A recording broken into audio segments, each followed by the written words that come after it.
trabajos son publicados en diversos medios nacionales e internacionales. Co-conduce desde hace 8 años el programa radial Expreso. Es autor de trabajo de investigación, 25 años de docencia, y participó con trabajos en los libros Damián Carlos Álvarez, Pasión por el libro, e Insignificancia y Autonomía, debates a partir de Cornelius Castoriadis. Además, es autor del libro Bicentenario de la Revolución de Mayo y de la Emancipación Americana. Honorio hacía referencia a cómo hablar después de lo que escuchábamos y vimos de Filiberto, también que era una tarea mucho más pesada. Ahora ya lo escucharon a Honorio, él ha hecho una magnífica exposición acerca de la izquierda nacional y de lo que significó Espinbergo dentro de la izquierda nacional. Cuando veía ese video, yo lo conocí a Spili cuando él tendría 47 años y yo tenía afortunadamente entonces 23. Y mi imagen de Spili es exactamente la misma de ahí, del año 88. Son imágenes apenas a 6 años antes de su muerte. Y la imagen que me quedó es un hombre que envejeció rápidamente y después quedó congelado en eso que ustedes ven en esa imagen. Para los que lo tratamos, para los que lo conocimos, no era Jorge Díaz Espinbergo, era Spili para nosotros realmente. Y en estos días, en donde la izquierda nacional ha cobrado una evidente notoriedad, ustedes habrán visto lo que sucedió en el CELAC con Hugo Chávez leyendo el libro Historia de la Nación Latinoamericana de Ramos y con comentarios respecto a la presidenta Cristina Fernández. No les puedo negar que partiendo de lo que significó la Argentina de los fines de los 70, de lo que fue buena parte de los 80 y lo que fue fundamentalmente como lo que nos vendían como el fin de las ideologías y la presencia fortísima y triunfadora del neoliberalismo, esta imagen parecía imposible de concretarse. De manera que tal vez porque uno está viejo, pero tal vez también porque veía el reconocimiento a la fortaleza, al poderío de las ideas de la izquierda nacional, uno no podía menos que estar atrapado dentro de un sueño y sin lugar a dudas alguna lágrima se le escapaba de esa escena. Me parece que lo que dice Honorio con relación al origen de la izquierda nacional es fundamental para entender qué es la izquierda nacional. Su origen simultáneo con el peronismo, con el 17 de octubre del 45. El 17 de octubre es un cribaje en la historia argentina, es un hecho fundamental. Son los descendientes de los derrotados de las guerras civiles argentinas del siglo XIX los que protagonizaron ese hecho histórico. Los 60 años de guerra civil en la Argentina del siglo XIX terminaron con el triunfo de los comerciantes del puerto de Buenos Aires y de los hacendados. Y ese modelo que se implantó, el modelo de economía primaria exportadora, que se extendió de 1880 a 1930, había definido un modelo del país, un modelo que parecía que era el definitivo.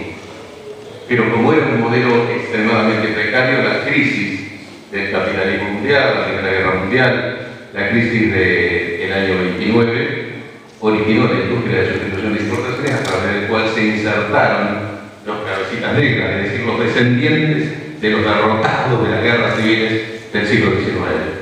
Esos que un día cruzaron el río Matanzas, cruzaron el puente Avellaneda, vinieron de La Plata, de Ensenada y metieron las patas a la fuente.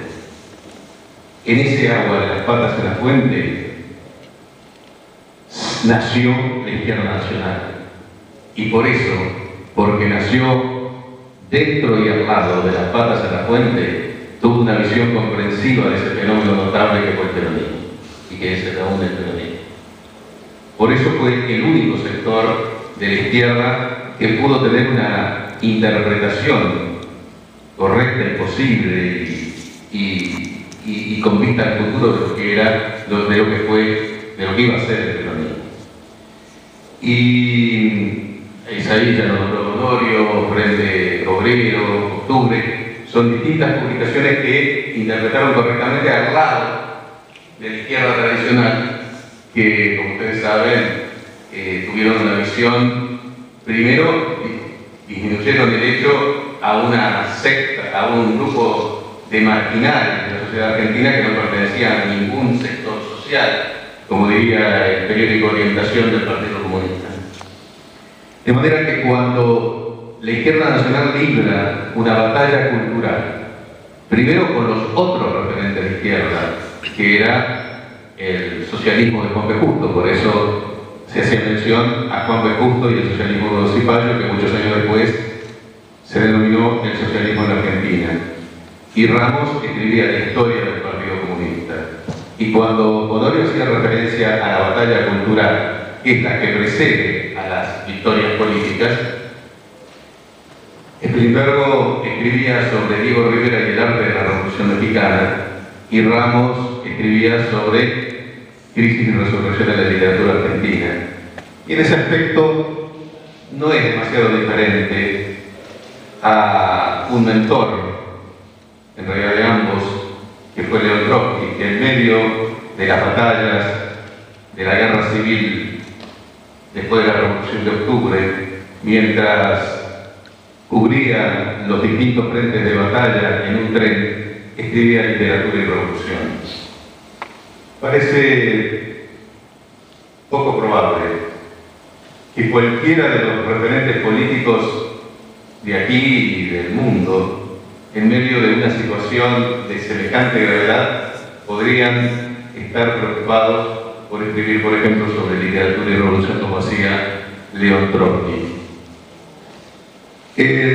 La pareja política que significaron Ramos y Spilimbergo duró 28 años. Fue desde el año 51, cuando Spilimbergo estaba haciendo el servicio militar y lo conoció a Ramos. Y duró hasta el año 79. Debe ser una de las parejas más duraderas y de mayor influencia ideológica, no de mayor notoriedad. Seguramente la pareja política que significó Arturo Frondizi y Rogelio Frigerio tuvo mayor presencia y repercusión pública, pero no tanta trascendencia ideológica, y otra como la de Ortega Peña y Duarte, que tuvo una duración mucho menor.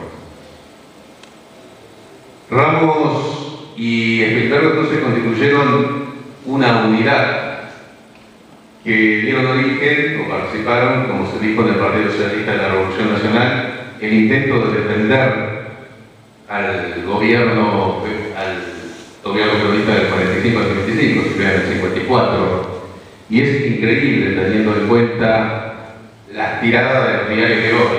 Piensen que Clarín hoy vende los días de semana 300.000 ejemplares, La Nación vende 150, 160.000 ejemplares, Página 12 vende 12.000, Tiempo vende con suerte 18, 20.000 ejemplares. Lucha Obrera, el órgano del Partido Socialista de la Revolución Nacional, entonces vendía en los primeros meses del golpe gorila del 55 140.000 ejemplares. Es para dar una idea de lo que significaba entonces Es cierto, no existían otros medios que hoy tenemos, pero la prensa escrita era notable la repercusión, que seguramente nunca se pudo llegar a alcanzar. La prensa peronista estaba proscrita, ¿cierto?, en ese momento. Ramos nace en enero del 21 y Spilimbergo nace en septiembre del 22. Primera indicación del juego de azar. Ambos nacen bajo la presidencia de Hipólito Yrigoyen. Ramos durante la primera presidencia y Yrigoyen durante la segunda. Ramos muere en el año 94, 2 de octubre del 94. La compañera de toda la vida de Jorge Eneas Spilimbergo, Gigi Contela, muere también en el año 94.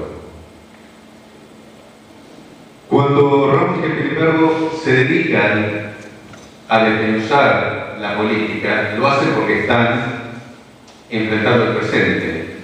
Y acá les traigo lo que está pasando en este momento.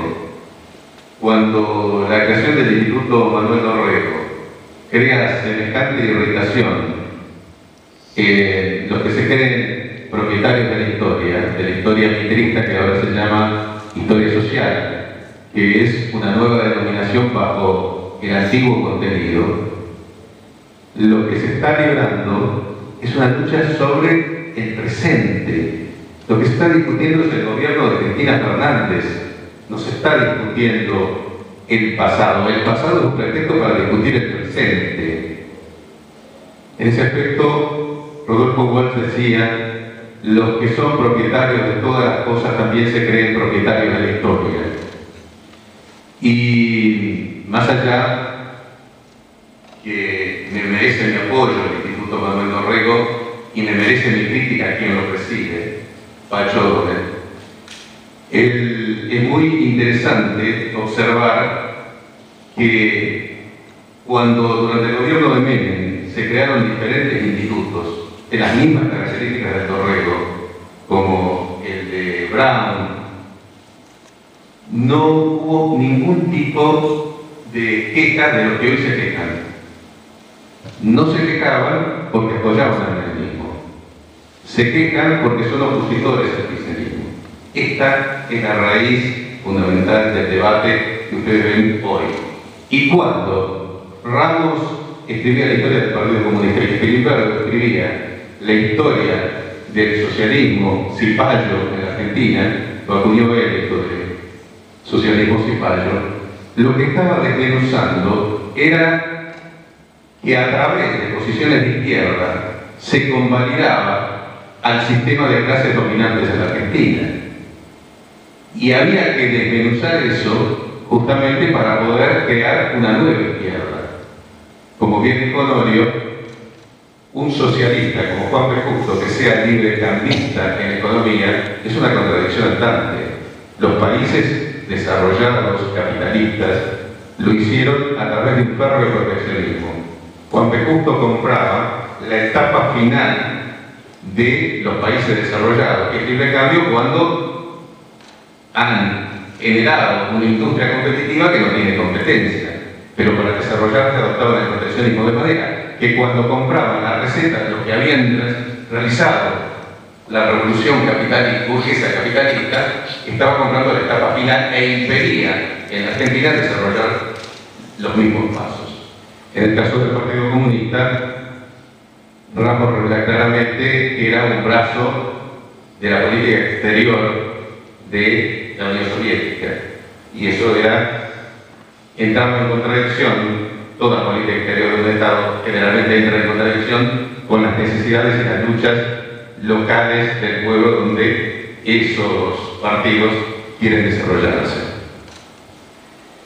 De manera que, y luego, en el caso de Spilimbergo, que publica la primera edición de su historia del radicalismo justamente cuando asume Frondizi, por eso el libro es de Irigoyen a Frondizi, luego editará otros completando los sucesivos procesos que sufrió ese partido, un partido que pasa de el irigoyenismo, que fue el primer movimiento nacional y popular del siglo XX en la Argentina, a sus distintas variantes que se entroncan más con el alverismo que con el irigoyenismo.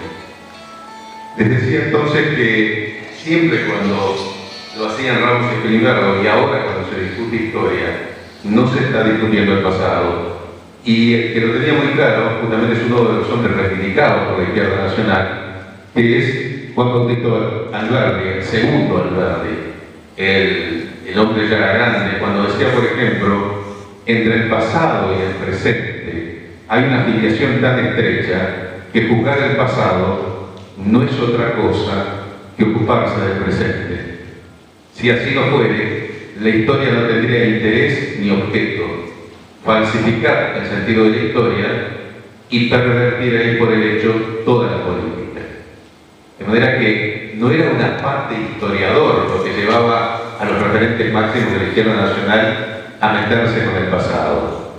No es una casualidad que tanto el Partido Socialista como el Partido Comunista adoptaran la historia mitrista, adosándole meramente ciertas caracterizaciones marxistas. Y entonces confundían, por ejemplo, el Partido Comunista a los comerciantes del puerto de Buenos Aires con la burguesía industrial que hizo la Revolución Francesa. Con lo cual, los resultados eran exactamente al revés de lo que yo planteaba. A partir de ese análisis histórico, es perfectamente comprensible que tanto el socialismo como el Partido Socialista Tradicional y el Partido Comunista estuvieran en contra del 17 de octubre del 45, que estuvieron a favor de la Unión Democrática, que estuvieron a favor de la Revolución Fusiladora, y tanto unos como otros apoyaron de diferentes formas, unos con embajadores como el Partido Socialista y otros porque la dictadura establishment militar negociaba, era la principal proveedora de cereales de la Unión Soviética, apoyaron de distintas formas ese proceso de facto de la historia argentina.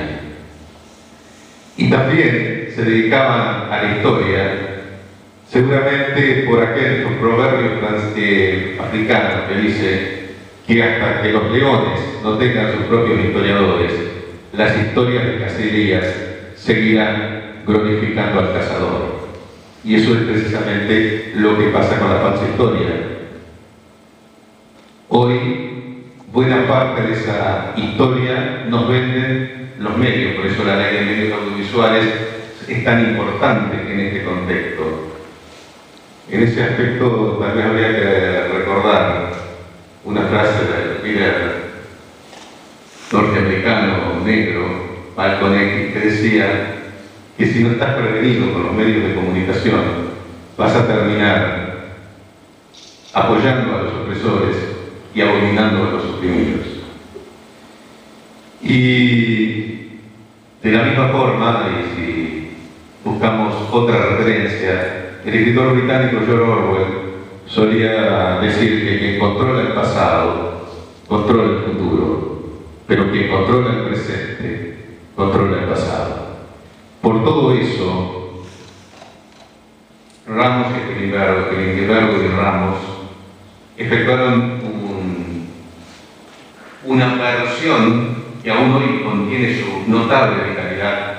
Es la de todas las versiones e interpretaciones históricas, es la más coherente, la más sólida, y es por eso la que ha provocado tanta irritación desde el lado de la historia mitrista, incluso desde los sectores del nacionalismo más tradicional. Justamente a uno de esos aspectos del tradicionalismo católico, esos que se montaron en el golpe del 43 y luego fueron la mano de obra del golpe del 55, ese nacionalismo oligárquico, Spilimbergo lo analizó y lo desarticuló con una precisión de cirujano.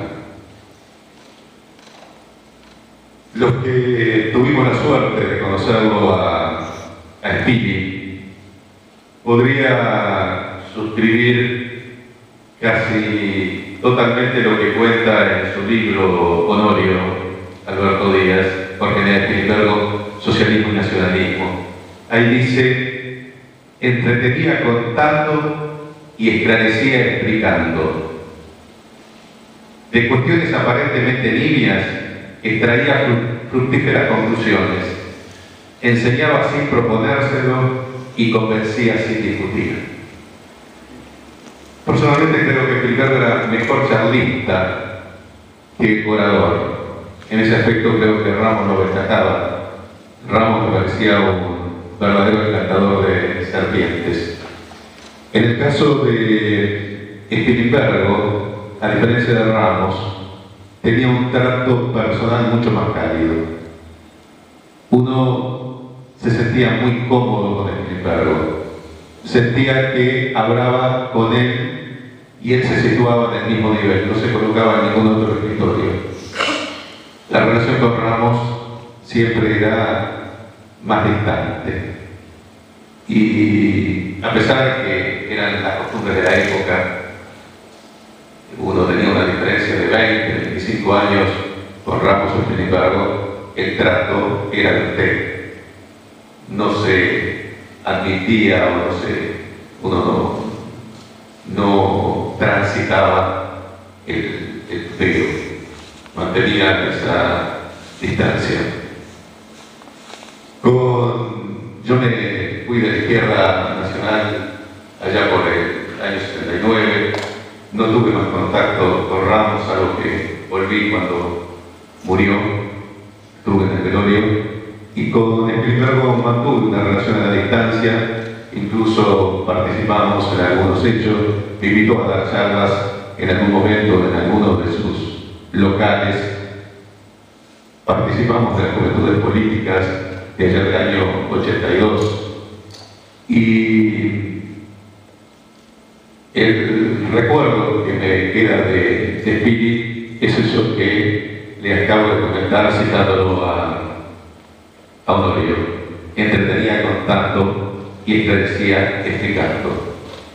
Y la vigencia de sus ideas y de toda la izquierda nacional está muy presente. Lamentablemente, no como una fuerza política que evidentemente no se ha concretado. Eso sería cuestión de hacer una mesa redonda de por qué no existió el Partido Socialista Revolucionario de la Izquierda Nacional, y a la muerte de Perón creo que la Izquierda Nacional quedó de alguna forma girando en el vacío, pero su influencia está incluso fuertemente en el gobierno de Cristina Fernández, está en la proyección latinoamericana del pensamiento de la izquierda nacional.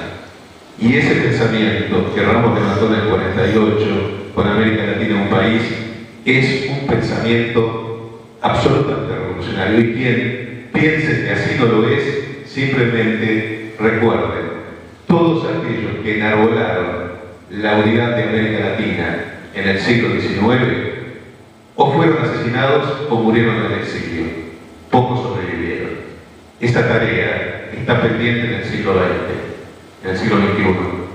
Afortunadamente, en este siglo XXI, Spilimbergo pudo avisorar algo, porque murió en el 94, es decir, ya había algunos indicios que la noche negra de los 90 se estaba disipando. Me imagino la alegría que tendría cuando ve la presencia de Correa en Ecuador, de Chávez en Venezuela, lo que ha significado para esta concepción latinoamericana los esfuerzos de Lula, los de Néstor Kirchner.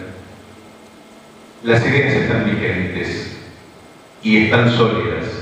Tal vez haya que corporizarla en una estructura política que vaya más allá, posiblemente, de las limitaciones de los movimientos nacionales y populares a los cuales la izquierda nacional siempre apoyó. No se puso enfrente, estaba ahí al lado, galopando juntos y tratando también de golpear juntos. Una notable psicoanalista argentina que murió en el 2007, Silvia Breichmann, escribió en uno de sus libros, se llamaba "No me hubiera gustado morirme en los 90". Y todos los que nos consideramos sobrevivientes de los 70, de la represión feroz de los 70, de la desmalvinización de los 80. Este es un concepto muy importante que también enarboló la izquierda nacional, la desmalvinización. Pero la desmalvinización yo la tomo en un concepto más amplio. La derrota de Malvinas significó fundamentalmente, que eso recogió el menemismo, que no se puede enfrentar a los poderosos, que la estructura de poder es inalterable y que las cosas son así. Por eso las relaciones carnales, por eso el alineamiento incondicional con los Estados Unidos durante el menemismo. Lo que ha representado del 2003 para acá es precisamente una malvinización. El no al ALCA es la expresión concreta de que a los poderosos se pueden enfrentar y se puede vencer. Que Malvinas es un hito y que la derrota, la conclusión que debe sacarse no es la desmalvinización, sino la permanencia de la malvinización, de la necesidad de enfrentar a los poderosos como única forma de cambiar un estado de cosas. Silvia Bellman decía, no me hubiera gustado morirme en los 90. Afortunadamente, algunos de aquellos que luchamos en los 70, en los 80 y contra el enemigo en los 90, podemos estar en esta primera década, ya entramos en la segunda, del siglo XXI, y afortunadamente podemos decir, no nos hemos muerto en los 90 y podemos contemplar, ser testigos y participar de una nueva aventura, de un nuevo proceso histórico muy superior a lo que habíamos venido avisorando, imposible en los 90, y que ojalá podamos avanzar sin las limitaciones que tuvimos en otros procesos históricos. Gracias.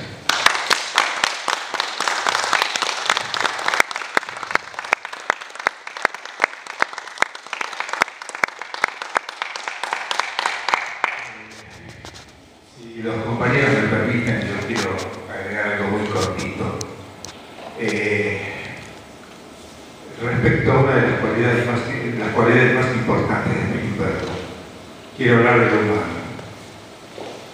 Quiero resaltar su generosidad y la confianza que tenía los compañeros. Y de esto seguramente los veteranos que estamos acá pueden dar fe de esto. Voy a hablar de mi experiencia. Yo ingresé al Frente de Izquierda Popular en el año 75. No me acuerdo la fecha, pero fue el mismo día que la CGT tumbó a los Barreras. A Pilimbergo lo conocí 15 días después, había ido a un acto de la Junta Centro donde esperaba que alguno de los compañeros me lo presentara. Él entró, miró, me vio y se acercó él a saludarme a mí, a presentarse. No lo vi durante un mes. Un día me llega una invitación a que pasara por su casa y quería hablar conmigo. Recuerden, llevaba un mes y medio de partido. Me plantea de que la dirección del Frente de Izquierda Popular le había encargado de vuelta la dirección del periódico y que necesitaba que yo lo ayudara. Y me planteó que quería que yo hiciera las correcciones del periódico. Yo le digo, Pilimbergo no sé corregir. Bueno, no importa, yo le enseño. Además, necesito que se ocupe de ver algunos contactos que yo no voy a poder ver porque voy a estar en esta nueva tarea. Le digo, no hay problema, Pili, dígame quién. Me dio una lista que casi me cayó a la espalda. José María Rosa, Fermín Chávez, Luis Alberto Murray, Clarita Jaureche, Odilia Hernández Arregui, Elia Marechal, Díaz Castelnuovo, Leonia Capolini, el fiscal Molinas, y podría seguir. Le digo, Pilimbergo, ¿yo qué les digo a estas personas? Uno que terminó siendo un gran amigo personal, que es Arturo Peñanillo, con cuyos libros editados aprendimos todos. Le digo, Pilimbergo, ¿qué hago con esto? ¿Cómo? ¿Qué les digo? Dice, no sé, usted haga. Y si me equivoco, corregimos. Ese era Pilimbergo.